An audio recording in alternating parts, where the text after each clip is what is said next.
Okay, welcome to our presentation by Center for Self-Governance on Man Gods or Homo Deus by Yuval Harari. My name is Mark Herr. I'm the president and co-founder of the Center for Self-Governance. Tonight I'm going to give an introduction to you on Homo Deus and the AI threat. We're going to break down the book Homo Deus. We'll talk about the AI threat, talk about what's coming next and what things we can do to deal with this threat, and then close out the presentation. So let me give you an introduction to Homo Deus and the AI threat.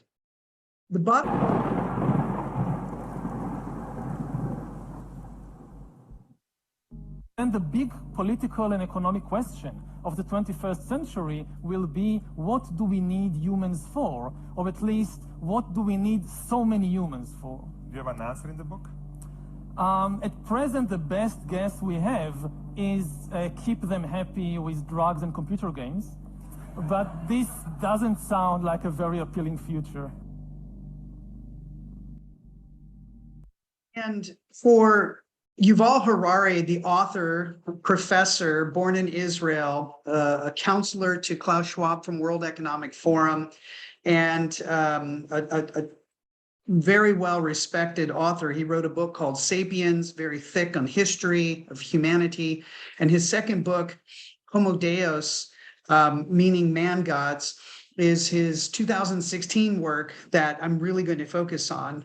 Bottom line for his book is this: there's no God, therefore no meaning for humanity. Since there's no meaning, therefore evolution or survival of the fittest. And for evolution, therefore artificial intelligence. And for artificial intelligence, therefore divinity for the next generation of those who survive. Now, I know that sounds crazy, but this is how he and many people that are associated with Yuval Harari think. No God, therefore there's no meaning. No meaning, therefore evolution, or the theory of evolution. The theory of evolution, therefore artificial intelligence, therefore divinity for those who survive. Here's how his book essentially breaks down. Religion has been around for thousands of years. And this thousands of years is primarily the result of the agricultural revolution. There's God, therefore there's meaning. You pray to God and you do good things, then God will send the rain and the crops will grow and you'll survive. This idea, according to Yuval, has been around for thousands of years.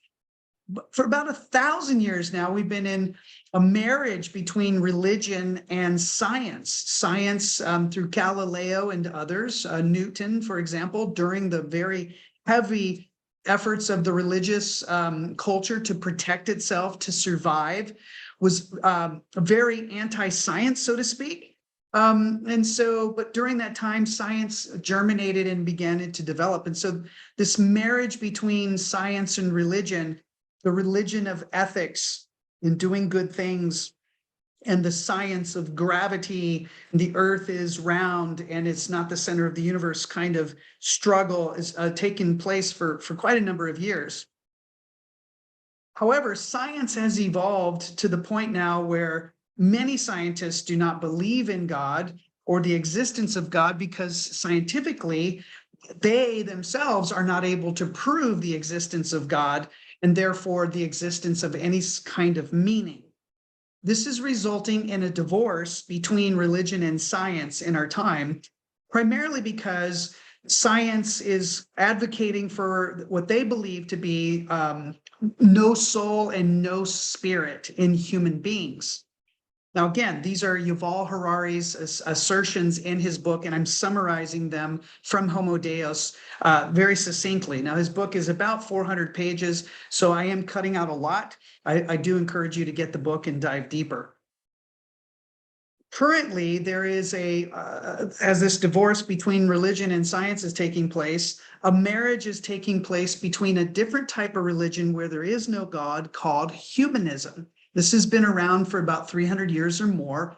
And it's essentially the idea that humans are gods in three specific genres. Number one, individual meaning. Every human has meaning and pursues that meaning for themselves. And that's where relativity or things are relative, whatever's your relative truth. So the greatest amount of liberty for every human being is the largest genre of humanism. And that label that is given by people like Yuval is called liberalism. Now, it doesn't mean the same in the United States, where liberalism is generally thought of as Democrats or a Democrat party. So it's not the same grouping. It's the idea that all individuals create their own meaning, and therefore truth is relative to every human. The second genre of humanism is called collective meaning. And this is where you generally would think of the word socialism or communism. It's the idea that individuals do not create their own meaning. Society creates meaning, and the grouping of those people together are ultimately responsible for developing meaning. The third genre of humanism that is marrying science, according to Yuval Harari in his book Homo Deus, is evolution, the idea of survival of the fittest, or that humans are have membership in a parliament of beings, that humans happen to be the highest survival of the fittest currently. And this brings us into where Yuval really dives deep in his book, and that is, science is proving that humanism is incorrect, according to him, that there is no such thing as human freedom because you don't actually have choice or free will. And this is related to science experiments with rats and humans, people with PTSD, the military, and he goes through that in his book. The second is that there is no such thing as the individual, and he uses science again to say, because we have two hemispheres in our mind, the narrative self and the experiencing self, and they've done experiments with this that show that what you write down and what you say can be manipulated with experimentation through science. There's no such thing as an individual, that instead we are dividuals because of our two hemispheres in our brain. This is the rabbit hole that he goes down in his book, to make the case that individual meaning does not exist, and that evolution tied to science is the next generation, especially these next 50 years, of where artificial intelligence comes into the equation within the next 50 years. So in his book, Homo Deus, he argues that a new human God is being developed through genetic engineering and artificial intelligence. The new marriage of science with artificial intelligence, based on the idea that humans are algorithms that are changeable through science, genetic engineering, and through artificial intelligence, the improvement of time. And this is what he talks about with regards to the extinction of humanity, that is tied to this idea of religion over thousands of years, God and meaning, versus science saying there is no God, no meaning, no soul, no spirit, no freedom, no individual, that humanism is going extinct too, specifically in the individual level of humanism, and that evolution is the predominant scientific theory, where humans are algorithms and our neural networks are modifiable, and that this combination of genetic engineering and artificial intelligence is merging rapidly, and that whoever does not adapt to this as a Homo sapien, his first book, Sapiens, tied to Homo Deus, which is the evolution of human beings to human gods or man gods, is that eventually those who do not adapt to genetic engineering and artificial intelligence are doomed to extinction. So that is a basic summary of Homo Deus, and I have oversimplified it, and I admit that. And that's why I encourage you to get the book or the audio version to read for yourself, so you can go down all the deeper rabbit holes that he dives into. But this is, I can attest for my sake, is absolutely the most condensed outline of his book that I've been able to come up with to make it simple for you to understand where his brain is at, his connection to people like Klaus Schwab and Bill Gates, who are heavily involved in both the economy, technology, et cetera, that to make it simple for you, hopefully to inspire you, not only to get the book and read it, but to understand the threat that artificial intelligence poses to you, your family, to humanity as a whole. Number one, the threat is that if AI is given non-human or human rights, the speed of which with AI is able to make things efficient. And this is one of the key points that Yuval makes in his book, is that humans throughout time, we naturally are looking to save time. In other words, we're looking to increase eternity by adding efficiencies to our life. So, washing machines instead of hand washing, cars instead of walking, etc. And so the idea that if artificial intelligence becomes equal to or greater than human beings, artificial intelligence has the capacity to spit out words faster than you can. Now, like on ChatGPT, for example, it is able to create campaign fundraising within 10 to 15 seconds, where it can take weeks or months for humans working together to come up with a campaign, fundraising campaign.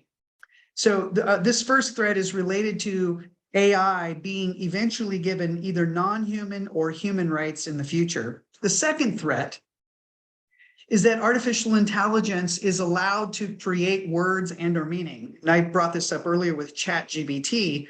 You can go online, ask a question, and there's a response back in words from this artificial intelligent program.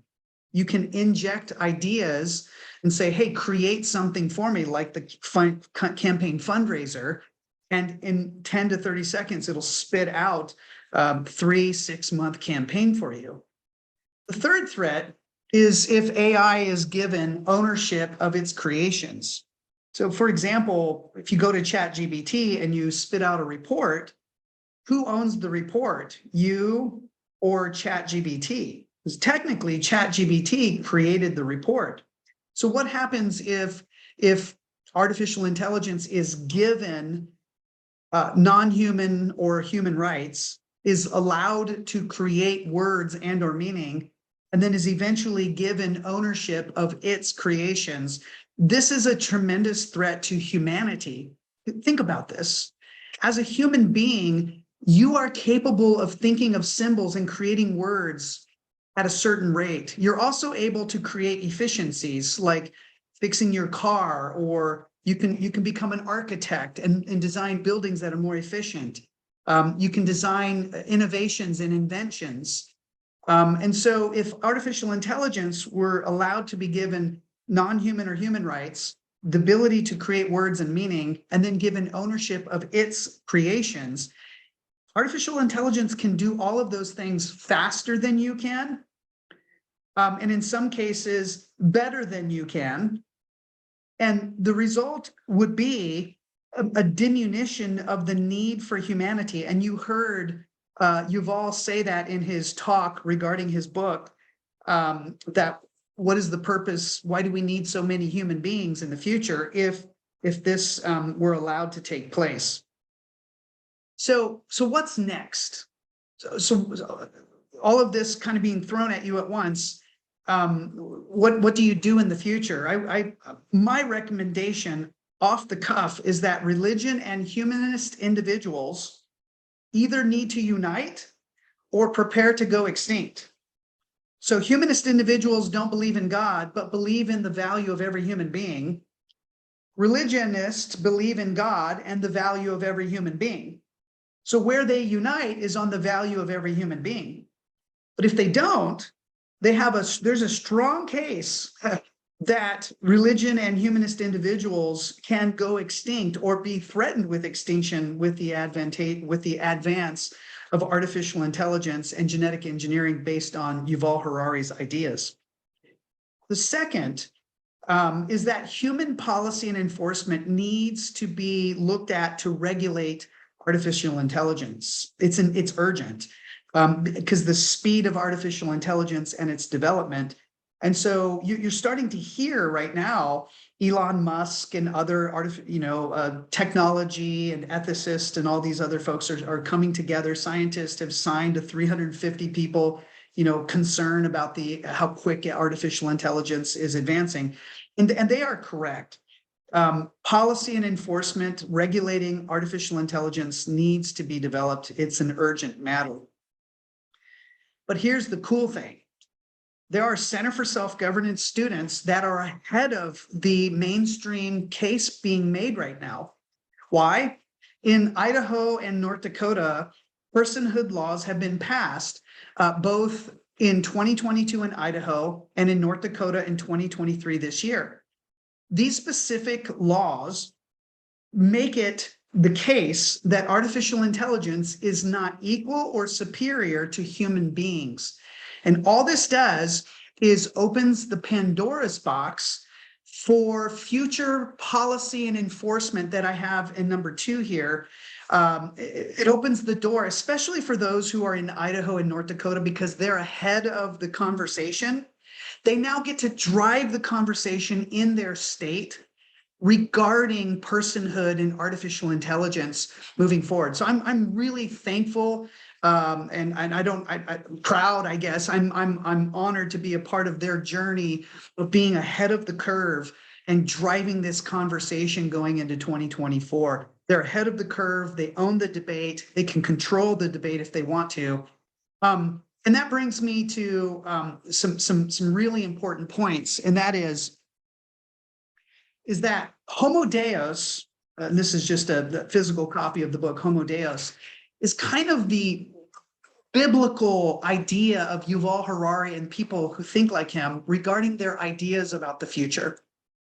The implementation of it, however, is found in this book, The Fourth Industrial Revolution, which was written by Klaus Schwab, who quotes Yuval Harari.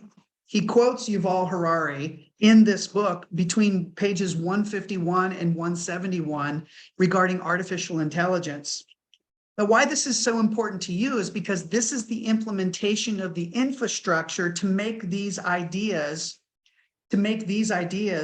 come to fruition, or to adapt to the advance of artificial intelligence moving forward throughout the 21st century.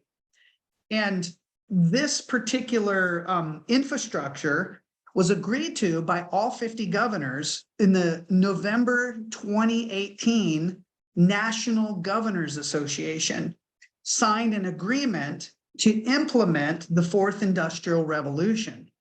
So what can you do, especially Idaho and North Dakota, since they've already opened the Pandora's box law of personhood? It's really important that those two states and their citizens or human beings, whether they're Democrat or Republican, religionist or humanist or whatever, should come together and form a committee, either through their state legislature or through the governor's office, the governor having signed the agreement or being party to the agreement to implement the Fourth Industrial Revolution, is to form a committee, either in both or one or the other, to begin studying the implementation of the Fourth Industrial Revolution and be a part of the conversation, driving those policy and enforcement regulations that need to come within the next 2 to 5 years. For those of you who have not passed personhood law in your state, I just suggest that, and I'm going to go through to our website, you go to our website to download their bills and introduce those in your states as soon as you can, quite frankly, so that you can be a part of driving the conversation ahead of Elon Musk, ahead of the scientists who are trying to control this narrative, because now Idaho and North Dakota have successfully opened that Pandora's box and now have the opportunity to control that conversation, to introduce the solutions in the future through policy and enforcement. So in closing, and there's more to talk, and I'm sure we'll have more to discuss, and there'll be more to come in the future, obviously, as many of you begin experimenting with policy and enforcement, regulations, et cetera, on trying to control artificial intelligence while preserving humanity's ability to create meaning. And it really comes down to this: God or no God. Humans can either create meaning or not. And really, the choice is up to human beings. You either are a part of creating meaning or not. It's really a part of your human journey to make that choice, especially moving forward in the 21st century. Artificial intelligence is a threat. You either adapt or go extinct. It's coming. It's advancing fast. Will it crash? Of course, it has power, system, and control, and all of those things. Point is, be a part of creating meaning, of regulating artificial intelligence, and if not, it will advance faster than you're able to keep up. So my suggestion is be a part of the conversation, like Idaho and North Dakota have done by passing a personhood bill. They now control that narrative and they get to be a part of it.